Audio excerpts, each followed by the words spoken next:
Okay, thank you everybody for coming. Let's go ahead and get started. My name is Jordan Boyd Graber, and this is the final class of Computer Science 470, Natural Language Processing. We will be taking on, in terms of the entire course's academic output for Jeopardy champions. And so before we get to that, I want to talk a little bit about what you're going to be seeing if you're not actually in 470. Okay, so natural language processing is a subfield of computer science. Specifically, it is a part of artificial intelligence. And the holy grail of artificial intelligence is trying to create machines that are intelligent. The way that you know whether you have achieved artificial intelligence, according to one definition, is whether a machine can pass a Turing test. And in a Turing test, you have a human judge that poses questions to either a human or a machine, and if the human judge is unable to tell the difference between those, then your machine has achieved artificial intelligence. For one specific kind of question-answering task, namely trivia games, you might think that this is a solved problem. You might have seen IBM Watson take on two great Jeopardy champions on Jeopardy and win. But Jeopardy is a very popular game, but it has some logistical considerations that make it a little bit peculiar. And there was a recent Planet Money episode on NPR that dealt with this. And so some of the people sitting up here were on this episode, but I'll quote from Ken Jennings instead. The deal with the buzzer is this. The buzzer is not live until Alex finishes reading the question. And if you buzz in before your buzzer goes live, you actually lock yourself out for a fraction of a second. So the big mistake on the show is people who are all adrenalized and are buzzing too quickly, too eagerly. Okay. To some degree, Jeopardy is kind of a video game, and a crappy video game where it's like, light goes on, press button. That's it. Yeah. Is that true? I do like to think of it as a beautiful art and not a really crappy video game. This is a nice way of setting up one of the problems that I, as a scientist, have with Jeopardy is a way of determining whether we have good natural language processing systems that can compete against humans on trivia games.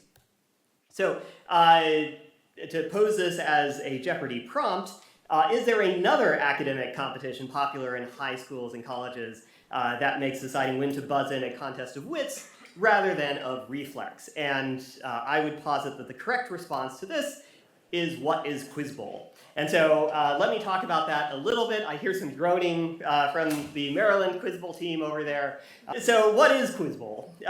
In Quiz Bowl, you have two teams play each other. A moderator reads a question a word at a time, and when a team knows the answer, they signal, and they get to give their answer, and if they right, they get points, and if they're wrong, they lose points.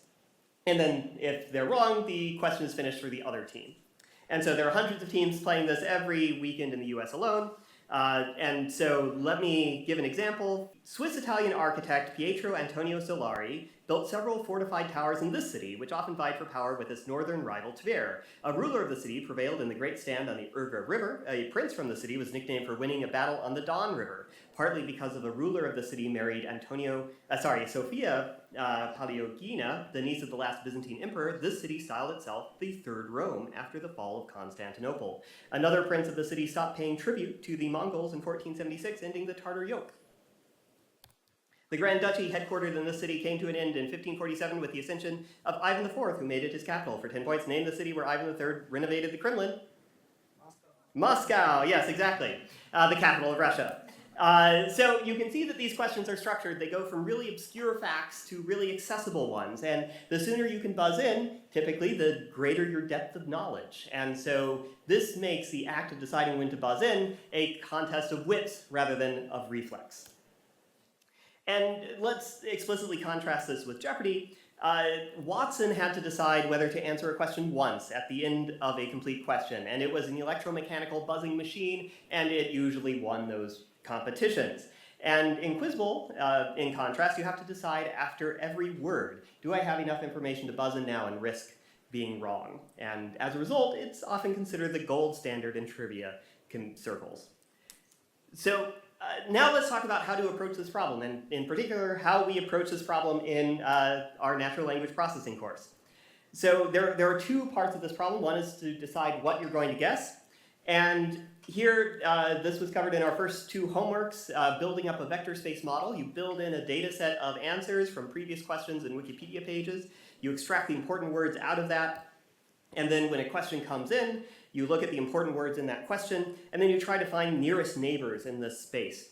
You have this 300-dimensional vector space, and things that are close to each other, like Qatar, which is the correct answer to this question, or Bahrain, will be close to each other.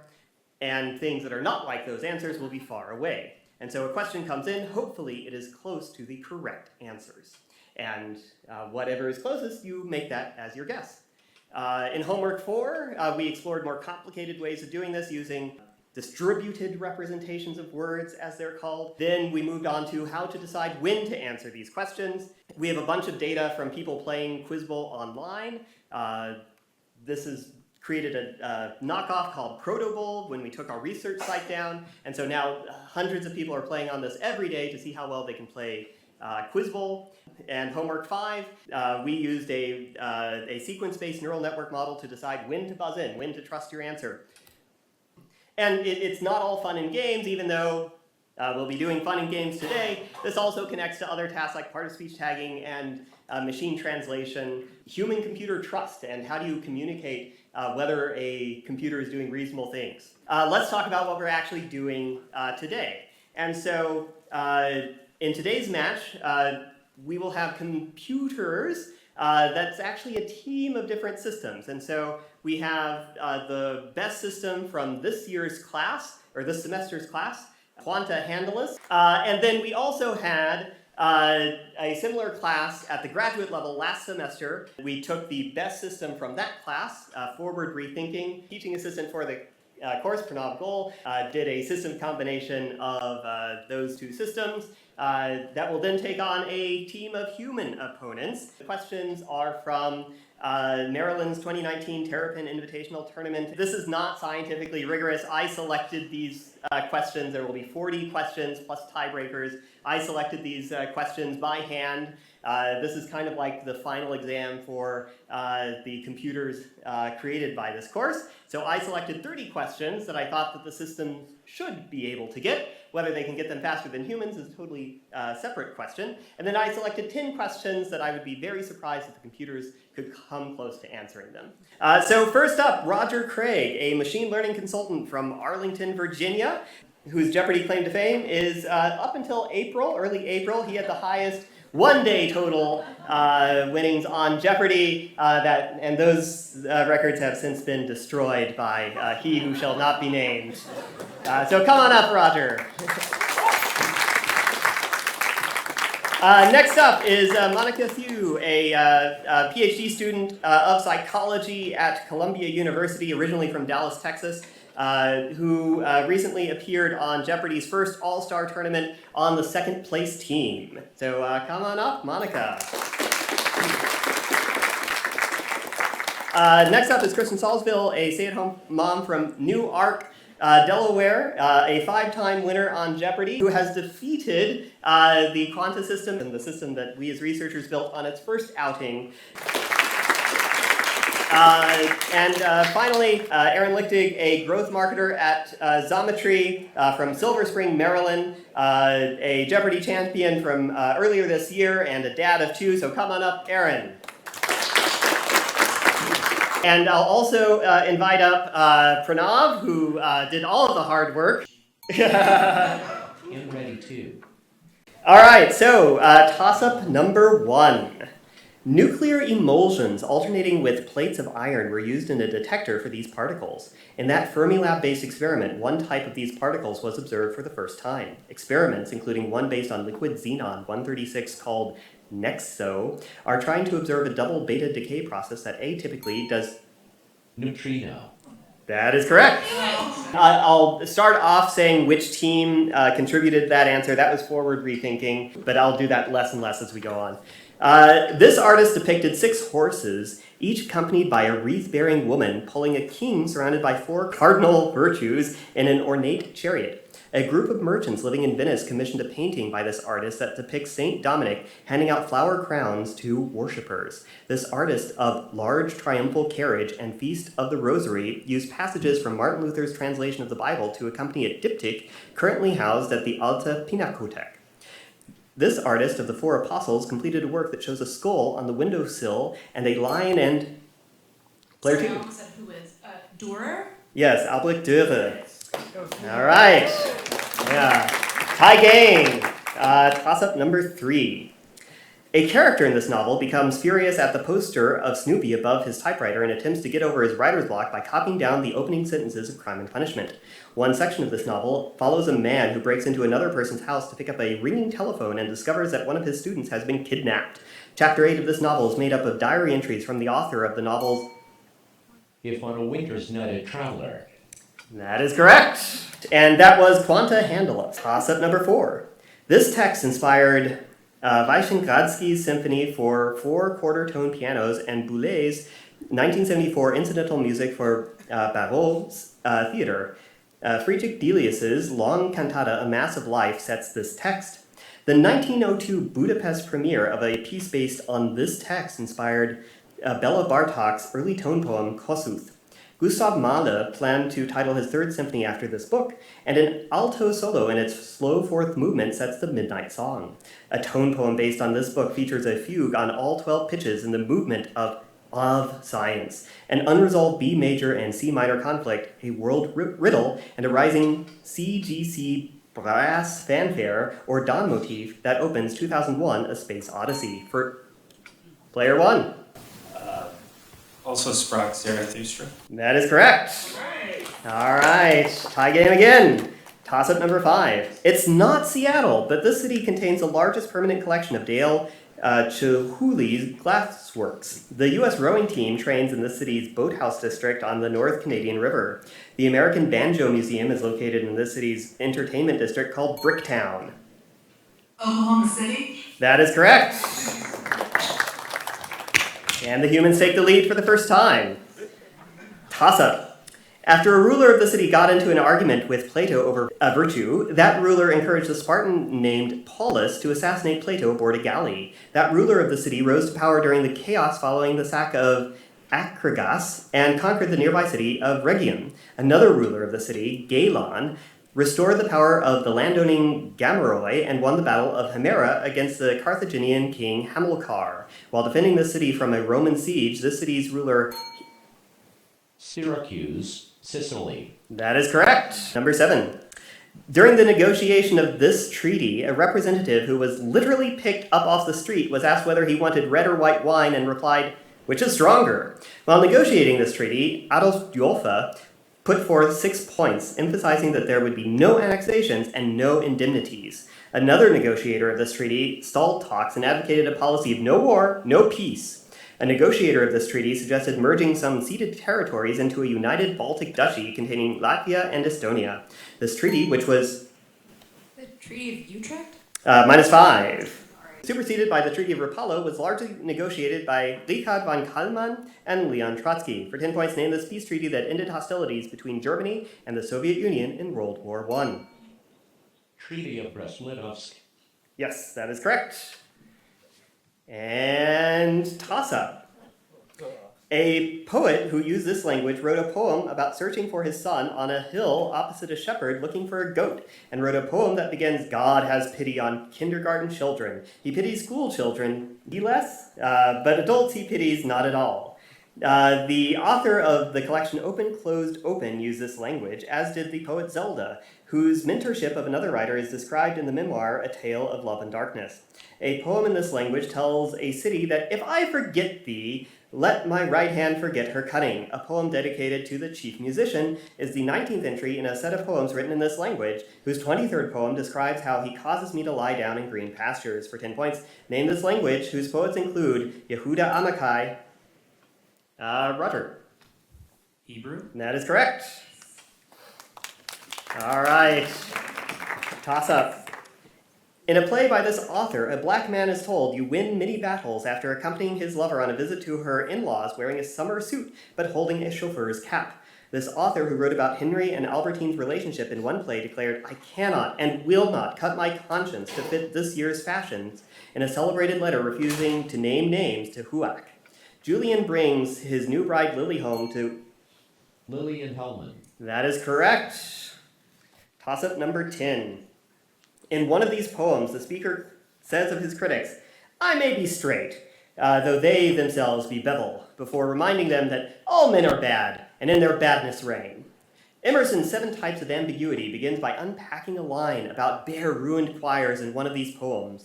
In an Oscar Wilde story, Cyril forges a portrait to convince Erskine that their dedicatee, Mr. W.H., was a young actor. One of these poems states that music hath a far more pleasing sound than the addressee, whose hair is compared to... Shakespeare's sonnets. That is correct. Yes. Just before the computer. We're at the 1/4 mark, and so the computer has a 5-point advantage. Toss-up number 11. Stefan Lux invented the wide pipe method for constructing these things that makes use of a larger internal state. Andre Broder invented a Min algorithm for estimating the similarity of sets by generating these things from sets that are viewed as columns of a matrix. That is a locality-sensitive method for generating these things.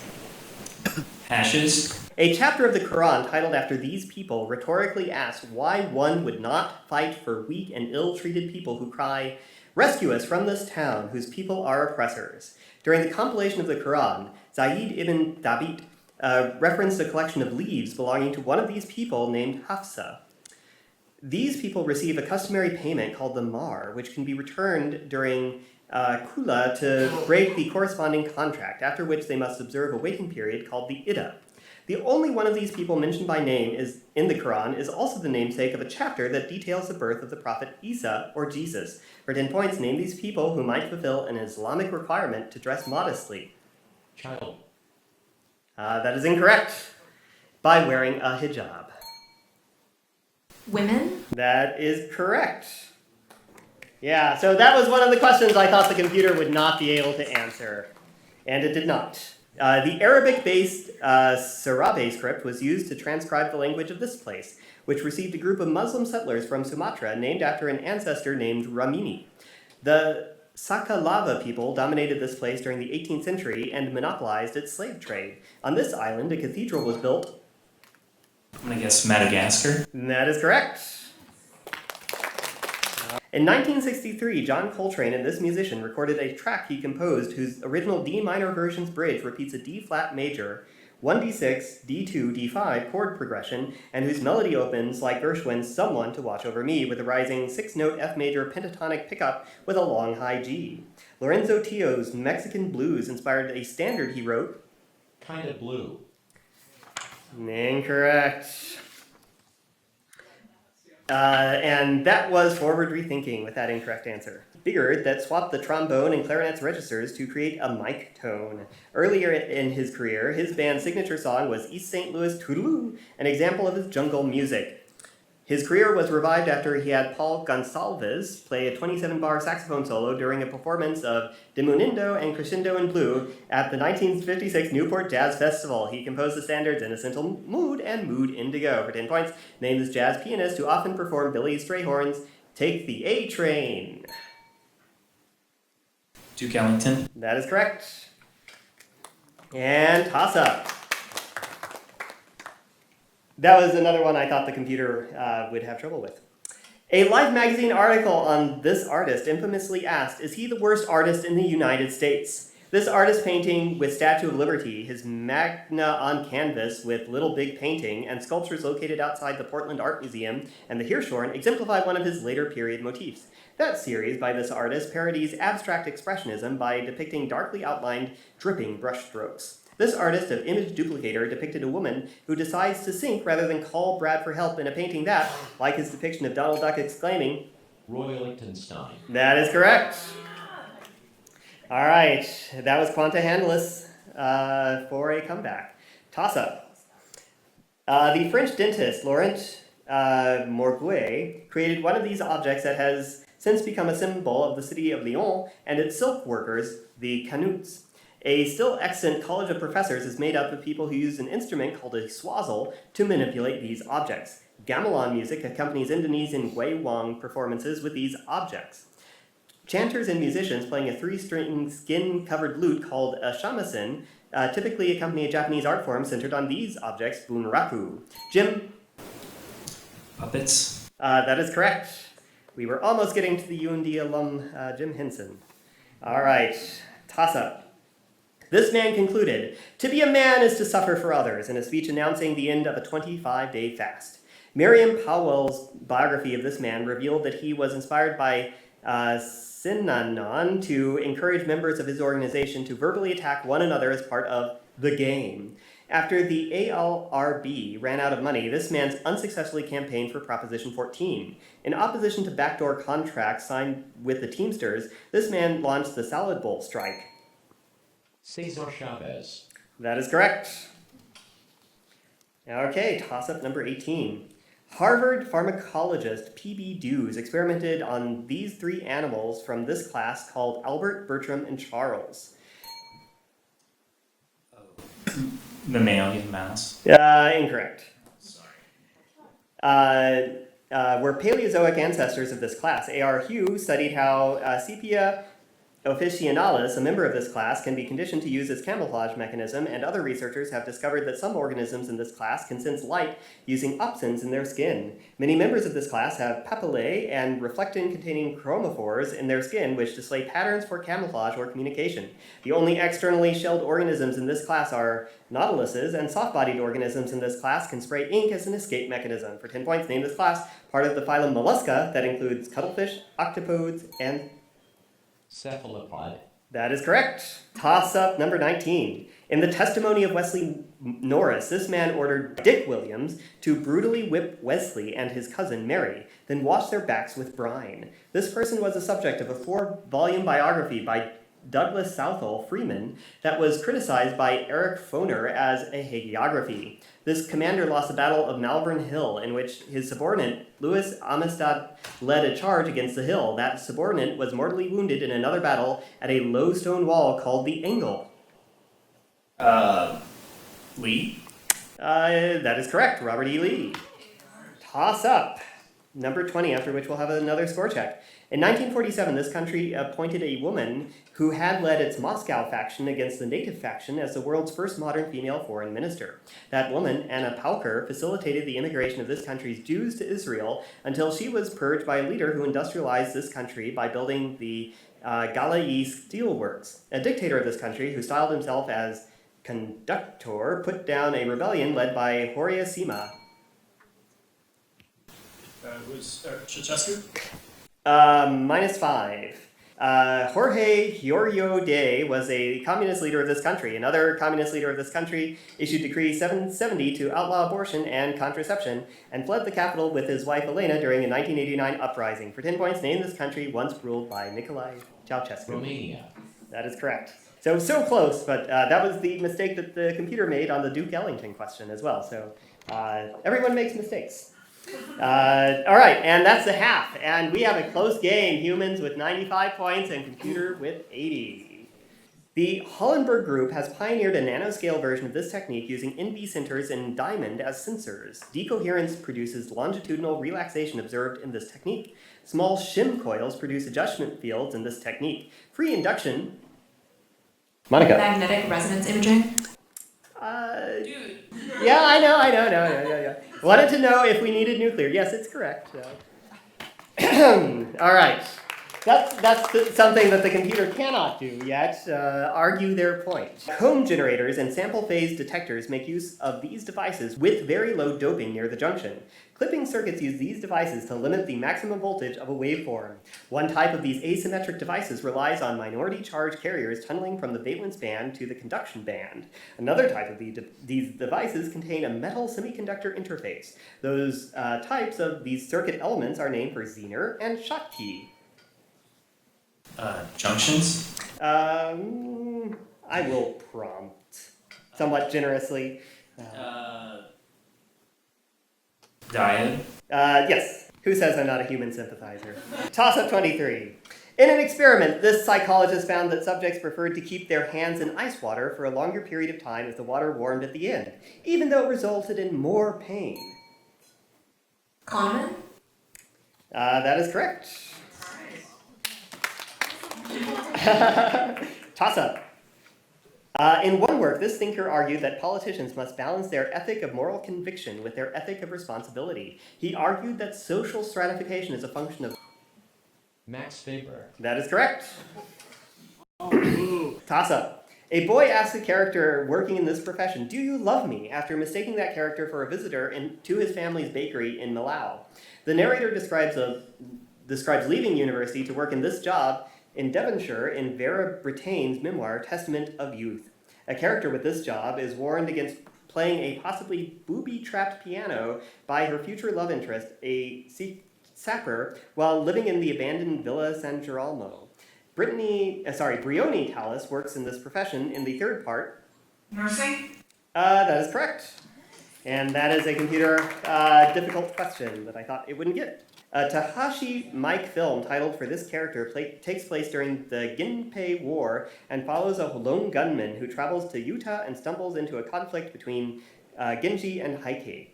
A Union soldier with this name comes into conflict with the Confederate Red Shirts and a band of Mexican revolutionaries in Sergio Corbucci's loose adaptation of Yojimbo.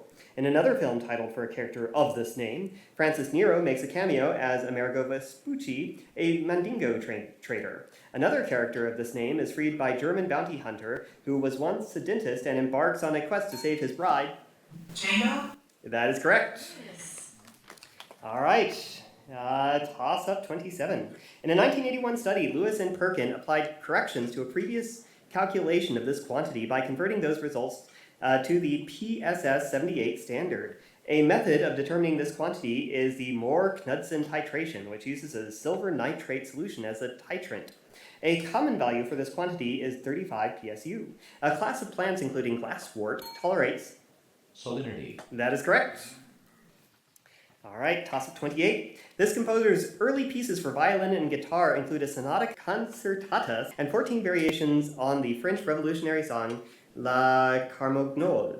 The theme of the last piece in this composer's Opus 1 begins long A, short A, C, B, A, and then high E. This composer's La Strene is a set of variations based on the popular Witch's Dance from a ballet by Franz Sismar. The third movement, Rondo, of this composer's Violin Concerto No. 2 in B minor is nicknamed due to its repeatedly ringing F sharps, La Clochetta or La Campanella. This Gaunt composer with a... Niccolò Paganini. That is correct. And that was Quanta Handless. Toss-up 29. Since 2001, the Canadian Space Agency has shipped seeds of this crop to the ISS to be studied by young students after their return.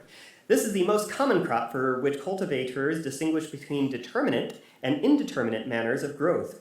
Robert Gibbon Johnson supposedly proved that this crop was not poisonous by eating a whole basket of them. The San Marzano... Olive. That is incorrect, and that was Quanta Handless. Oh. Tomato? I say tomato, but that is correct.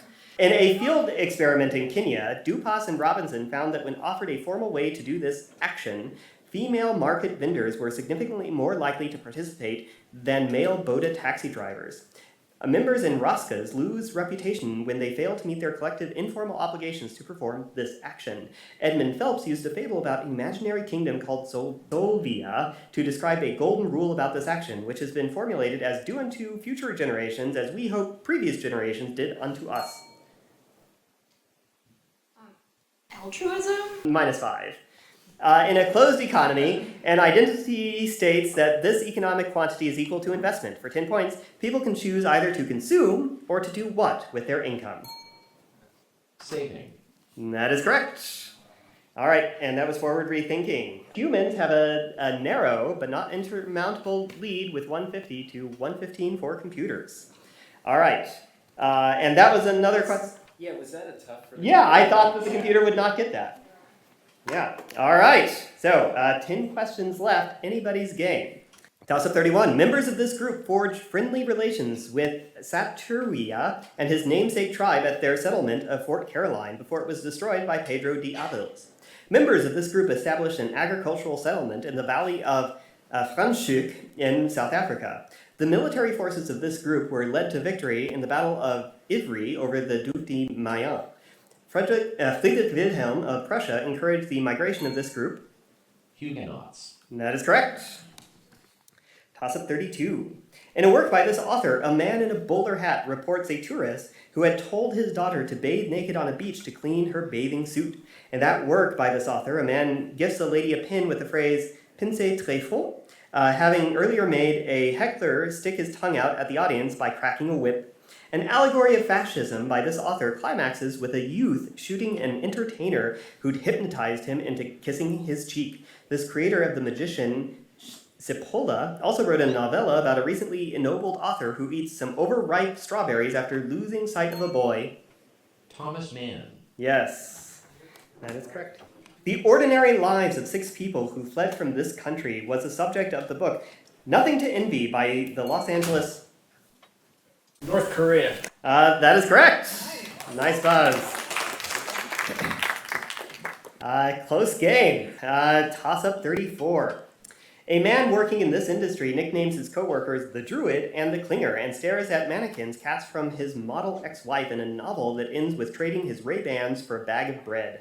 A character working in this industry uses Bolivian marching powder at nightclubs in J. McInerney's second-person novel Bright Lights, Big City. After falling asleep staring at his ivory Christ statuette, a character working in this industry dreams of sacrificing a lamb in a novel that ends with him rushing down the stairs to embrace a crippled man carrying a wrapped gun. In that novel, the title character's work in this industry involves advising figures like Brokenhearted and Sick of It All. Advice column? Had you said advice writer, I would prompt, and then you said writer, I still prompt on that. So, Newspaper? sure, yeah, all right. Did anyone here write that? All right. It's heavily edited. Toss-up 35. In an autobiography by an author of this ethnicity who mysteriously disappeared in 1974, the protagonist refers to this group as Buffaloes and gives himself a new middle name. The words, "I will endure," in all caps ends a poem written by an activist of this ethnicity nicknamed Corky. An author of this ethnicity inspired Raoul Duke's Samoan attorney. Hawaiian. -5. That was Samoan. In a novel by an author of this ethnicity, the protagonist desires to baptize herself with a name like Zizi the X and tries on high heels with her friends Rachel and Lucy. That protagonist of this ethnicity is sexually assaulted at a carnival and composes vignettes during her time living in the title Chicago dwelling. For 10 points, the author of The House on Mango Street, Sandra Cisneros, is of what ethnicity? Mexican Americans. That is correct. Internal feature structure is represented through an attribute value matrix in one of these systems that is described as head-driven. Arvind Joshi proposed a formalism in which these systems consist of elementary trees that can be substituted and adjoined. The Lambbeck calculus, which allows for the concatenation of types, is an example of a categorical one. These systems have only 2 operations, move alpha and merge, in the minimalist program. These are ordered into increasingly expressive power in a hierarchy that divides them into types. Grammars? That is correct.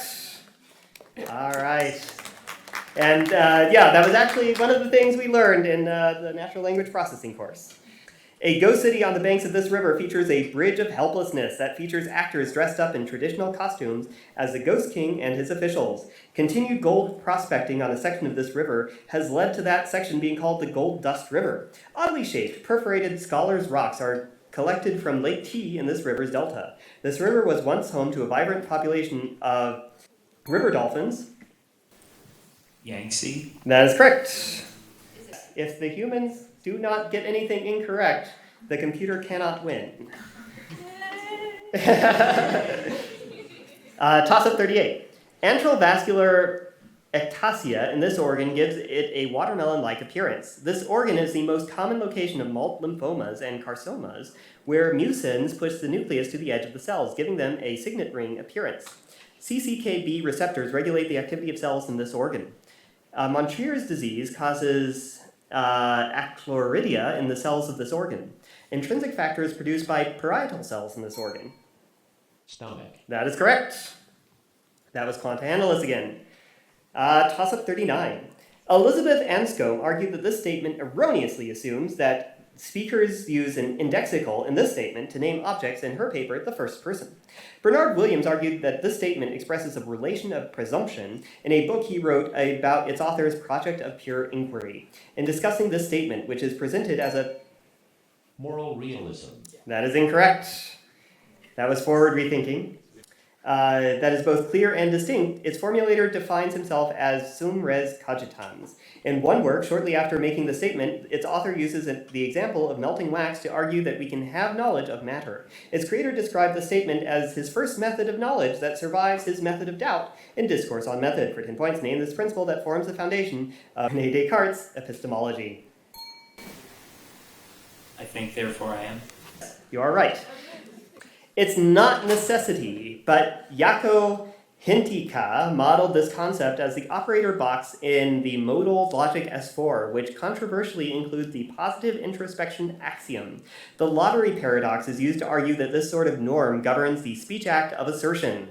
David Lewis argued that ascriptions of this concept are context-dependent in a paper whose title calls this concept elusive.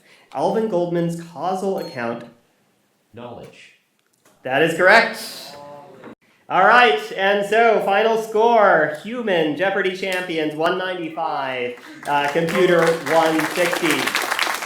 All right, congratulations, you guys are smart indeed. I want to give a shout out to Sarah, if she's still here. Yes, so if you have not had enough trivia tonight, Sarah is appearing on the Teachers Championship tonight in about an hour and a half on Channel 7 in the DC area. So feel free to check it out, and good luck retrospectively.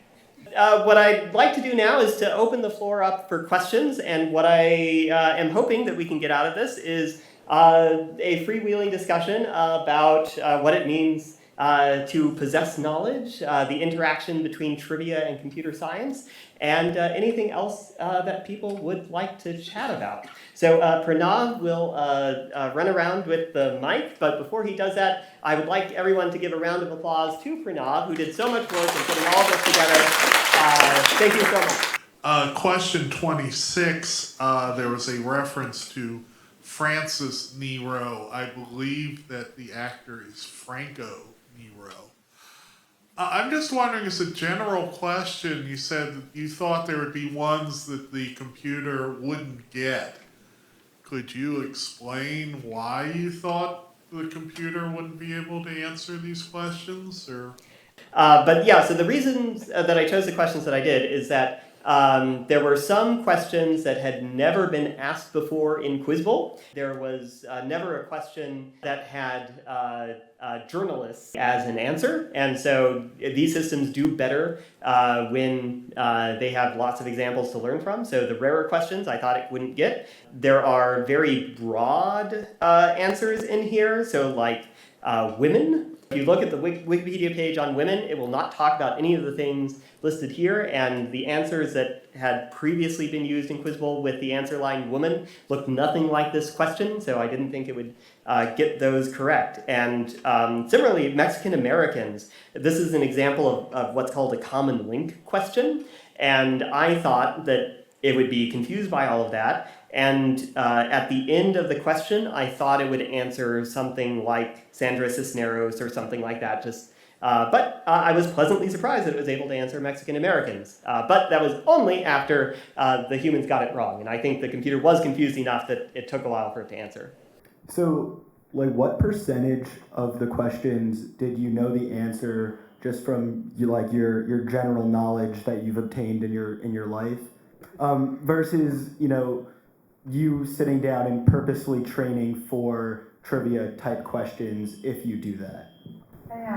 For me, when I got the Oklahoma City one, it was because my family and I were trying to get to all the states, and so a couple years ago we did do a road trip through the lower Mississippi area that did include Oklahoma, and we had dinner one night at Bricktown Brew Works. So when I saw that, that was pretty easy to put together. Yeah. And on the other side of the coin, there's some fraud type knowledge, like Zener junction, I know is a thing, and I did know that was probably a diode, but I don't know, junction should have even been prompted, but thank you. I got some generous prompts in there. So yeah, but there's I would say the most of it is things interested in or coming from knowledge. I mean, it's I would say there's another there's more than two choices. Like what you said, there's actually like playing this game. That's probably like the way you learn more than most of it. Actually, is just by doing it. To make these games interesting, you have to ask questions at a certain level that goes between boredom and just no one's going to know the right answer. And so there's like a sweet spot in there. And you end up, you don't really play the game to measure your knowledge. You play the game to learn new things. So could I follow up on that? So did any of you use technology to study for your various trivia exploits? Yeah, so on that note, I did, before I went on Jeopardy, I downloaded the Jeopardy archive, I scraped the site, and I did some basic topic modeling. I wouldn't even call it topic modeling, but this Another is all, thing this is all like we 10 studied in the plus course. years ago. Yeah. Yeah, so I assume that most people in here are in the course, and so that was way back in the day. A bunch of Perl scripts, legacy code that even might still run, and so one thing too is separating out from having a goal in mind to just playing around with data and doing exploratory data analysis and just grouping all the categories together and see what you know and what you don't know, and then the things that don't come up, the things that you don't know that you see are coming up, it's like, okay, you can learn about them. So it's like kind of clicking random article on Wikipedia, but it's more targeted and not so random. I mean, there's more to it. I don't know. Well, and Monica, I heard you running an R script on NPR, so. So my background in computer science is pretty minimal. I took like the one intro to Java class in undergrad. That was like it. But like as a, I guess, psychologist's approach to data analysis here was, like, I don't know how to do topic modeling, but I know how to web scrape at least, and then like I have a computer in here, and I can just use my eyeballs to do roughly a similar thing to what a computer can do. So what I did is for the most recent time that we went back for the All-Star Games, pulled out a bunch of like Final Jeopardy clues from like 2 seasons that my team had agreed to look at, and visually I manually coded each of those clues as to like which trivia category I felt that it fit into, and then I just like looked at the histograms, and then I like counted like how many of them seemed to have presidents that I don't know, and things like that. So I think I kind of struck a little balance where it was like I used the data collection tools that we have to try to count things, but then ultimately I know this is a little bit of a controversial take in this room, but I do think that there are some things that humans can still do like much more efficiently, especially for like boutique artisanal things like trivia, that sometimes it's very fast to just have a human who is already skilled do very quickly. So I just have myself do that kind of thing. So I have a question about the mechanics of Quiz Bowl Vice Jeopardy. From my eyes, it seems subjectively way harder. If this is what you had to do on live television, do you think you would have done as well compared to your peer group? Like, how does the pressure change when you have to sort of go word by word? Does it change how you think about it? Yeah, I'll definitely say, as someone that hasn't played Quiz Bowl in maybe over 10 years, I'm very rusty. So this was kind of what, and thank you for the questions to the team for writing them. They were great.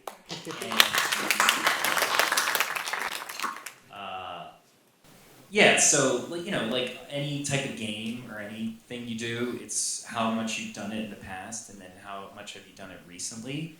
And although I would say, I'd say this stuff fades more quickly than, especially if you're a charlatan like I was. And, it fades over time. So you'll lose those memories, and, you'll be reminded of these things. But it's not just going word by word, the question, the interrupting. It's sort of the breadth and depth of what is asked about. Some television game shows are very broad, but they're not very deep at all. So for instance, these were all pretty accessible. Any of the computer questions that were asked never show. Yeah, that's true. So especially the clues that are given, right? Like grammar. I mean, if that's on TV, you can't talk about the Chomsky levels and things like that. They're never going to say that. It's going to be this 7-letter word starting with G, right? And go from there. Make it more like a crossword puzzle. On that note, I just want to make a comment on this. This is an interesting exhibition because if you made the questions relatively easy, the humans would always do well. So, and if you made them, all the questions were on characters or individual works, or especially these terms, those are much harder than questions on country, where the answer line is a country or a person. And so by that measure, it's sort of an interesting examination of knowledge base and what. Yeah, and so this is actually how I've rigged the game in yet another way. So like these are hard questions about easy things, and so that's a place where computers can do well. There's lots of training data and a small number of things that get asked about. So like national level high school questions is kind of the sweet spot for computers right now. And so yeah, like you said, if they're in it easier, it's just reflex and humans win. And if it's harder, then computers get confused and there's not enough training data. So I wanted to follow up on Carl's question to Kristen, and so he asked comparing Jeopardy versus Quiz Bowl, and I wanted to ask about contrasting playing against a computer, since you have the most experience playing against computers on the stage. So is it different playing against a computer versus playing against a human? I think one notable difference between the two is that you can see the answers that the computer has ruled out. And you can't see that when you're playing against anybody else in, Humans Bowl or on Jeopardy. When I played Quiz Bowl, a lot of times you're playing the same teams in your area a lot of times, so you get familiar with other people's strengths and weaknesses. So that would be something where, okay, I know that if I want to have a chance on this question against this person, I might have to ring in sooner, or maybe I don't have a chance at all and don't take that chance. Whereas on Jeopardy, you're playing opponents that you've never met before. The other thing that I think makes a huge difference is that this is a little bit different from traditional Quiz Bowl in that the words are on the screen. And personally, I like that because I'm not actually a very auditory person. Like for me, it takes like an extra second to process something auditorily. Whereas, when you're on Jeopardy, all of the clues are up there on the board. So a lot of times I wasn't even really so much listening to Alice Trebek so much as, luckily I'm a very fast reader and I could read like the entire clue in just a second and then more or less wait for Alice Trebek to stop talking, count a beat, and then ring in. So I think, it makes for a very interesting comparison. I'd be interested in seeing Quiz Bowl with humans played potentially with. Yeah, so actually if you go to Gallaudet in end of March, their national championships are played like this. Okay. Yeah, I think that's really cool. The other interesting thing about this format, at least for me, it's my first time playing Quiz Bowl in about 20 years. And I'm, in addition to playing against the machines, I'm playing not against, but with 3 people who I know to be very good. So you're trying to time yourself against not only the machine, but against your teammates, which was a little bit tricky for me coming out of the gate. I would looking back on the game. You kind of want to be a little bit faster and more aggressive, but you actually have no idea what the computer is gonna miss badly, and then if your misses, you want to give this great team a shot at getting it right. So this was a very different experience than either the Jeopardy experience or being playing regular Quiz Bowl matches. So you kind of answered my question because I was going to ask about working as a team. So I'll ask another one instead. So what do you do with all this excess of information that you have? Do you bring it up during Thanksgiving or?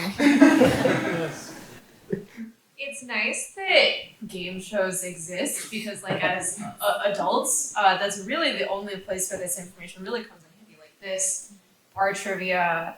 I have consistent inside jokes with my friends. Well, I will assume that everyone knows some fact, and they'll be like, Monica, No one knows this, only you. So it's kind of hard because it's interesting of the people like in the trivia world that I've talked to kind of see.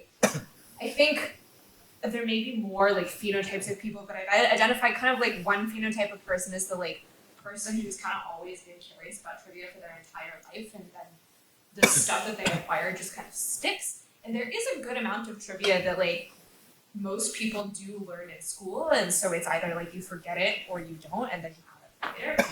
And then some of it is like if you read a lot of like nonfiction books and stuff as a kid and things like that, or you have your like person who started doing Quiz Bowl and then like studied for Quiz Bowl because they wanted to be good at Quiz Bowl.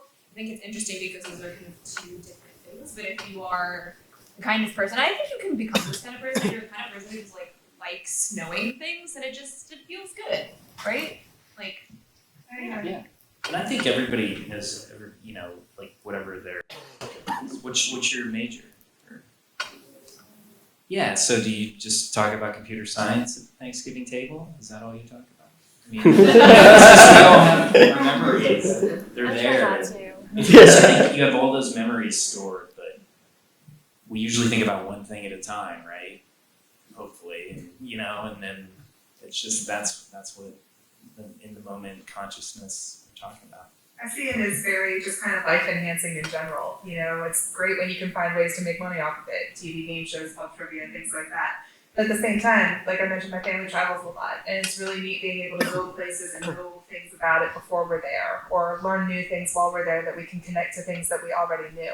And I just, you know, it's almost like seeing like little hidden connections between everything. And I view that as a really nice way to go through life, even if there is no, you know, monetary benefit once you've exhausted the game shows for kids or something like that. Also, I think for me, I love to compete. I always have. I love sports and I love trivia and competition. That's kind of how I got into it.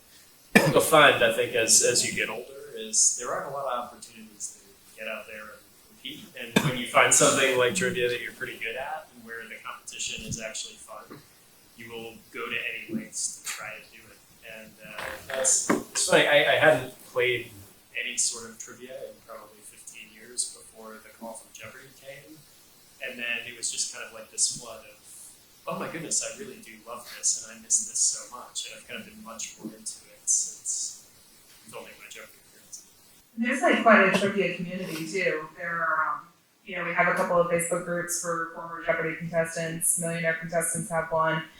There are events like staffing at Quiz Bowl tournaments. There's an event this year, Trivia Nationals in Las Vegas. There's Equal, which is team pub trivia, basically national championships. And so it really does become kind of like a family. You see, you know, a lot of the same people, and they're people who are kind of like you, people who grew up being very interested in what I call having a sticky brain, that things just kind of stick in your head and they don't go, and you meet people that are like yourself that you haven't really encountered a lot in your life. And so I think, you know, just the community that comes out of it has been really incredible too. Compare and contrast Alex Trebek to Jordan.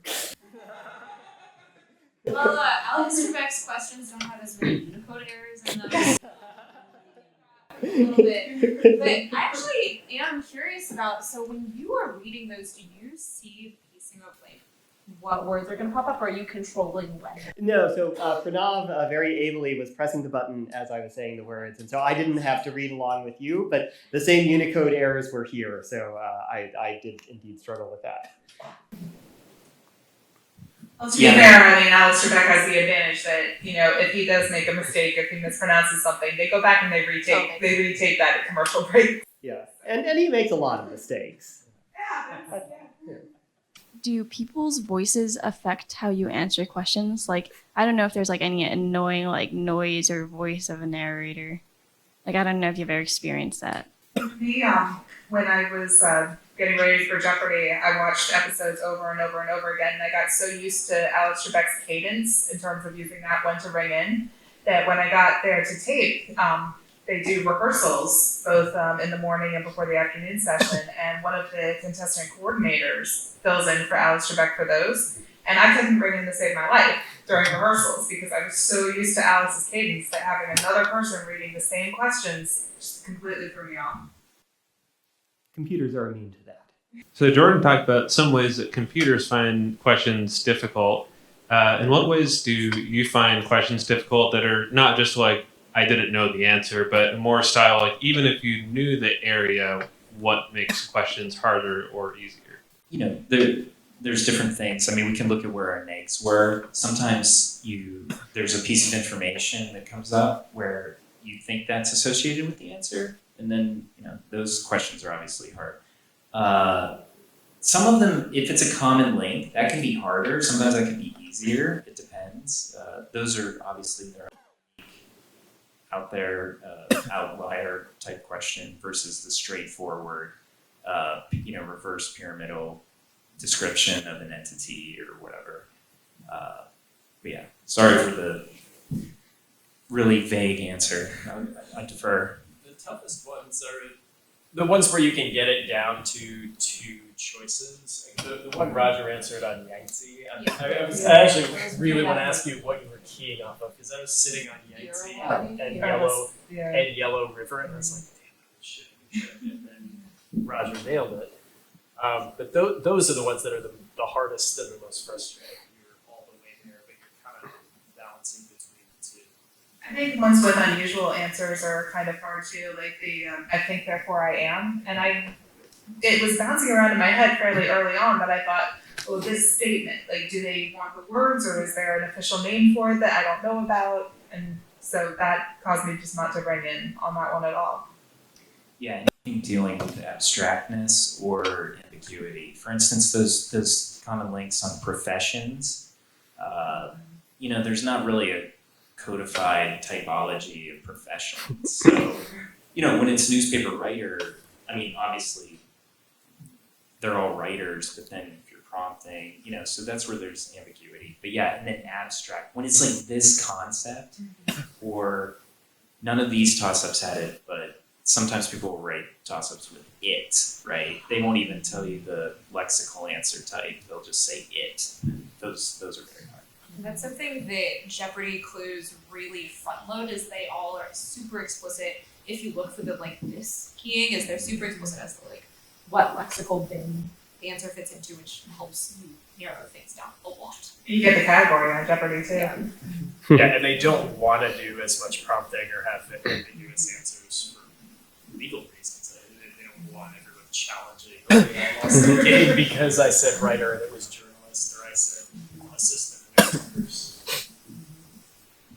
So listening to you all talk about sort of how you acquire this various ways, you know, practice or things sticking to you or charlatanism, is there a role for the mechanism of trivia in knowledge acquisition, or dare I say education? Because usually it's like a critical thinking that's espoused as opposed to like a rote memorization thing. But maybe this is useful in some way. What do you think? Oh yeah, absolutely. I think memory is the foundation of all knowledge or learning or using a brain. If you don't have memory, how can you do something with your past experiences, what your sensory organs have brought in? That's what, you know, except for unsupervised machine learning, but there you have memory of the data, even if it's unlabeled, right? But then if you have supervised machine learning, you have memory of everything that's been labeled. And then, you know, and then we can talk about more sophisticated types of machine learning. But that's what it is to be, you know, sentient too. You have to have memories. Without memories, you know, you can't, how can you reason about anything? And yeah, you do want to learn problem solving, but a lot of problem solving actually becomes memories of past problems you've solved. That's why, you know, doing problem sets in math or whatever is a really great way to build up problem solving skills too. But from the sort of human psychology angle, I think that the way, especially, so it's easy to think of trivia as rote memorization, but it's not exactly, like, that's not the best, for example, just studying, it's not the best way to study trivia. Like, rote memorization is like probably the worst way to learn basically anything. But it's just that like knowledge exists, and like I know you guys have worked on this in your like sort of topic modeling, kind of like knowledge exists in networks with semantic links, and to be able as a person or as a computer to explore the semantic links between things and like, acquire knowledge and link things together. Like the act of linking related pieces of knowledge together is something that humans find somehow quite easy, but it's not exactly as easy for computers. But just this ability to like find connections and things, I think, is really key to like a deep understanding of trivia, because trivia is not just a bunch of random facts. It's like it's a bunch of random facts that fit together. And so understanding the ways that that fits together is something that's very important to having a human brain. So I noticed watching Jeopardy that these people are fantastic at knowing things and answering quickly. And the one place they seem to not be very good at is betting. And of course, this last person is very good at betting also.